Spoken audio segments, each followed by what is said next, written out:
1h16. Você está ouvindo Estação Cultura, pela MEC AM.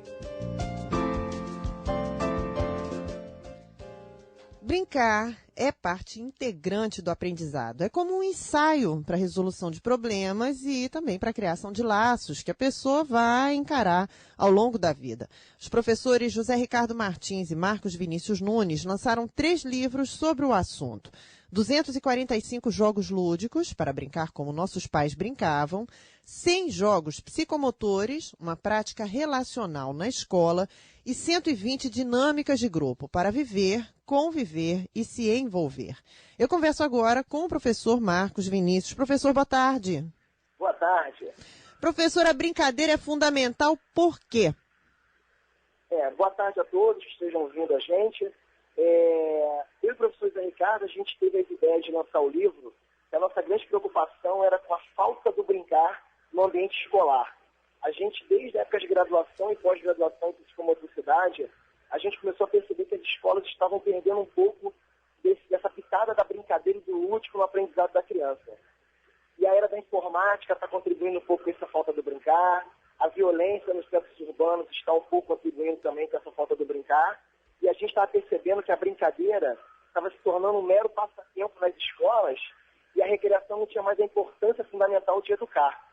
Então a gente começou a pensar em algumas alternativas de livros para que a criança pudesse aprender brincando, né, aprender jogando, tendo o prazer de conviver com um coleguinha que é dentro da sala de aula ou da escola, e que ela pudesse virar sujeito da atividade. E muitas das vezes a gente faz uma brincadeira na escola que a criança é uma mera coadjuvante e ela não se torna um sujeito da atividade. Então, a gente pensou nesses livros muito mais para resgatar essas brincadeiras que nossos pais e nossos avós brincavam e tentar trazer isso para a vivência da criança, e para ela tanto faz cooperar ou competir, ela está afim de brincar, ela está afim de se divertir, e a gente tem essa ferramenta valiosa nas mãos, e não tem um porquê a gente abolir isso do nosso currículo escolar. Até porque, você falou aí que as crianças estão muito mais preocupadas em participar também, né? Muito mais do que em ganhar uma brincadeira. Mas através desse tipo de atividades, as crianças vão aprender que às vezes uns ganham e às vezes esses que ganharam vão perder, que a gente não ganha sempre, e isso é um aprendizado valiosíssimo, né? Correto. E a gente tem uma abordagem muito interessante dos PCNs, né? Dos Parâmetros Curriculares Nacionais, que ele dá um trecho para a gente que é muito valioso no meio da brincadeira, que é fazer com que a criança entenda que ela vai liderar em certos momentos e vai ser liderada em outros momentos. E a gente encontra uma dificuldade muito grande naquelas crianças que querem ser lideradas. Elas não aceitam muito bem ser lideradas em alguns momentos da atividade. Uhum. E a gente torna isso um pouco mais lúdico, a brincadeira se torna uma vivência constante da vida deles escolares, principalmente nas aulas de educação física, mas tentando trabalhar de uma forma interdisciplinar para que tenha um significado. Senão a gente vai estar ensinando conteúdo acima de qualquer coisa e competências e habilidades a gente não vai estar ensinando, né? Então essa preocupação com essas brincadeiras é mostrar que uma brincadeira pode se tornar um aprendizado sim, e não é apenas um conteúdo da educação física, mas é uma competência, uma habilidade importante que ele vai levar para a vida dele. E a questão social é importante, como você falou. Esses livros que vocês escreveram, você e o professor José Ricardo, que trazem essas brincadeiras, esses jogos, como é que vocês reuniram, assim, 245 jogos para brincar como nossos pais brincavam? É jogo que não acaba mais, vocês pesquisaram muito. Então eu queria que você falasse um pouquinho sobre essa pesquisa, para juntar esse acervo de jogos, vamos dizer assim, e também sobre a experiência de aplicar esses jogos. Certamente antes de escrever os livros e de trazer essa experiência para o papel, vocês aplicaram isso onde vocês são professores, né? Isso, com certeza. A gente tem uma experiência com graduação, né? A gente trabalha em universidades, justamente com a disciplina de recreação e lazer, folclore e cultura popular, séries iniciais de fundamental, dentro da graduação no curso de educação física. E eu trabalho especificamente no curso de pós-graduação em psicomotricidade, com a disciplina de prática de jogos psicomotores. E aí, a gente reuniu muita brincadeira e muito jogo ao longo das nossas aulas da graduação. Então, os alunos fazendo trabalho, muito trabalho com comunidade, a gente às vezes visita e faz recreação hospitalar, faz recreação para abrigo, e a gente começa a testar e recriar muita brincadeira. Claro que os 245 jogos, 45 deles são dos nossos que nossos pais brincavam. Mas nos livros a gente tentou resgatar e contextualizar essas brincadeiras que nossos pais brincavam para o ambiente escolar no dia de hoje. Sim. Como é que a criança poderia brincar de 5 Marias, por exemplo, nos dias de hoje? Então a gente tentou falar isso no livro. E as outras 200 atividades, muitas criadas e mestres pela gente, pelos professores, eu e Zé Ricardo, e outras brincadeiras, a gente assiste muita palestra, a gente assiste muita aula, a gente vivencia muitos cursos fora do Rio de Janeiro também, em outros lugares, e a gente tenta adaptar certas brincadeiras, criar uma situação nova, e aí a gente começa a criar as brincadeiras e anotar. E a gente vai criando e vivenciando isso no dia a dia nas escolas, e a gente discute muito, né, via computador, pessoalmente, telefone, a gente está conversando diariamente. E aí a gente começa a construir atividade, sabendo que pode dar certo ou não em certas instituições, é só criar e adaptá-la para o seu ambiente. Sim. E a gente começa a fazer o livro dessa maneira. Pois é, aí, nessas escolas, quando vocês começaram a mudar um pouco, né, essa forma, trazer mais esses jogos para as crianças, o que vocês notaram nessas crianças? Elas se desenvolveram, elas amadureceram, elas aprenderam a lidar com certas situações de uma outra forma? O que vocês puderam reparar quando vocês começaram a aplicar isso? A gente tem um carinho, uma importância muito grande para a educação física desde a educação infantil. E nas escolas que a gente trabalha, a maioria das escolas não estavam aplicando a educação física e a recreação para a educação infantil.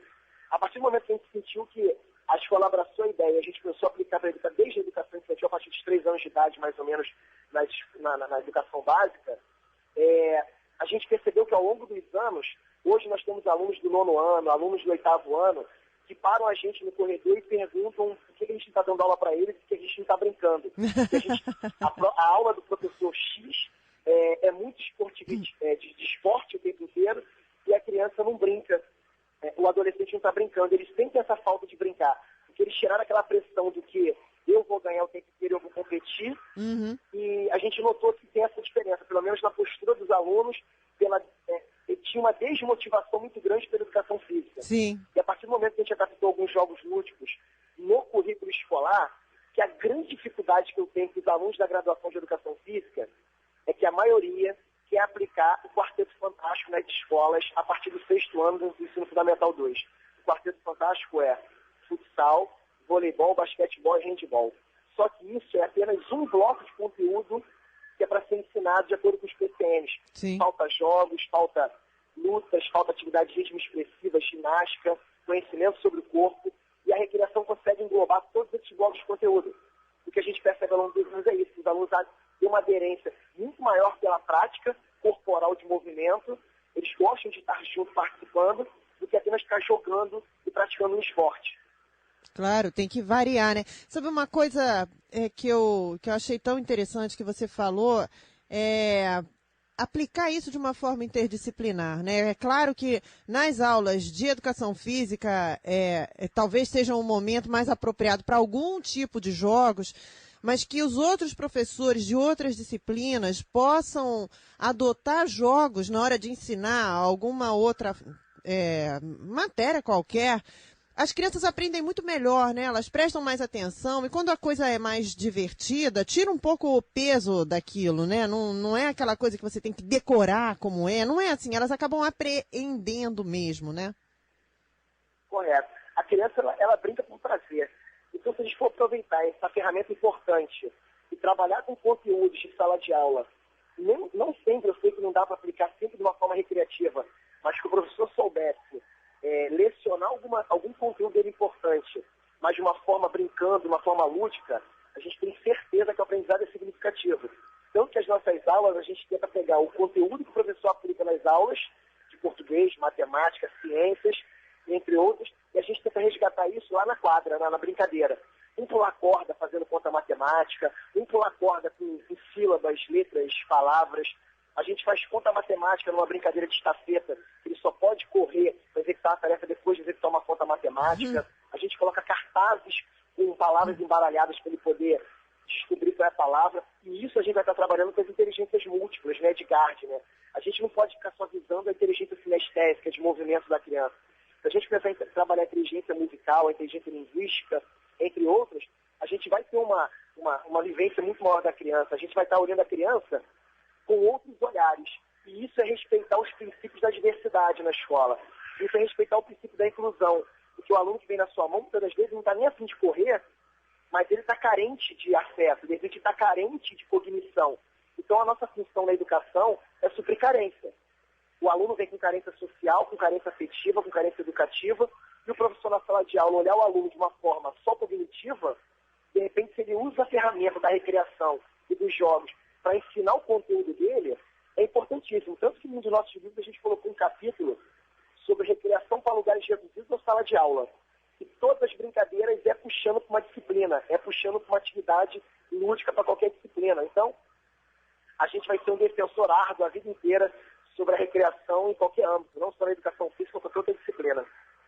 Muito bem, professor. Olha, desculpa, eu já tomei do seu tempo mais do que eu podia. Tirei o senhor de dentro da aula lá, as crianças já devem estar inquietas, querendo o professor de volta. Fica a dica desses livros: 245 jogos lúdicos, 100 jogos psicomotores, 120 dinâmicas de grupos, escritos em parceria entre o professor Marcos Vinícius Nunes, que está conversando comigo, o professor José Ricardo Martins. São livros publicados pela WAK Editora e estão distribuídos, estão nas livrarias. É fácil encontrar, né, professor? Fácil encontrar pelo site, né? Até mesmo com a gente, quando a gente vai em algumas palestras, as pessoas encontrarem com a gente palestras, a gente tem sempre o livro. E nas principais editoras está espalhado aí pelos shoppings aí também, tá tudo legal. Muito bem. Só antes da gente se despedir, esses livros, quando vocês escreveram, vocês estavam pensando, eles são dirigidos a professores ou talvez eles sejam ótimos para a gente aplicar assim numa família grande, cheia de criança, e aí dá para fazer uma brincadeira legal com as crianças também em casa? A gente confessa que a nossa primeira vontade era para atingir os profissionais, né? Os educadores e qualquer outra disciplina, uma pós-graduação, pedagogos, psicólogos. Mas a gente sentiu essa necessidade e a gente tentou, nos 245 jogos lúdicos, para brincar como os pais brincavam, tentar abraçar a família, né? E a gente teve um retorno muito interessante dos pais nas escolas que estão aderindo e comprando livro e estão aplicando. E a gente sente falta disso também, da gente fazer um livro voltado para eles, para que possam auxiliar. Porque tem muitos pais que chegam na escola e pedem para a gente ajuda. Professor, pelo amor de Deus, eu preciso de ajuda, meu filho é um pouco inquieto e eu preciso fazer atividade, eu preciso brincar com meu filho, eu preciso aprender a brincar com meu filho. E aí, em 245, a gente tentou fazer umas brincadeiras tão simples que os pais também possam aplicar e tem conhecimentos específicos que um educador precisa ter, de questões psicomotoras, funcionais e relacionais. Mas o futuro a gente tentar fazer um livrinho 100% que possa atingir os pais e eles estarem aplicando com seus filhos e familiares. Então tá combinado uma próxima conversa, nossa, né? Quando esse livro aí tiver, quando o livro estiver pronto. Professor, tá certo. Muito obrigada, um prazer agradeço enorme conversar. Pede desculpa aí às crianças e boa aula para todo mundo. Obrigado e muito obrigado aí por tudo aí, pela oportunidade, tá? Um prazer enorme, obrigada. Boa tarde. Realmente, uma boa tarde a todos. Tchau, tchau. Tchau. É o professor Marcos Vinícius Nunes, ele e o professor José Ricardo Martins lançaram pela WAK Editora 3 livros, 245 jogos lúdicos para brincar como nossos pais brincavam, 100 jogos psicomotores, uma prática relacional na escola e 120 dinâmicas de grupo, para viver, conviver e se envolver. É resgatando, né? A ideia é resgatar a brincadeira no ambiente escolar, né? Na aula de educação física, nas outras disciplinas também, na hora do recreio, por que não? Né? As crianças foram perdendo isso ao longo do tempo e os professores estão tentando trazer isso de volta. Agora 1h30.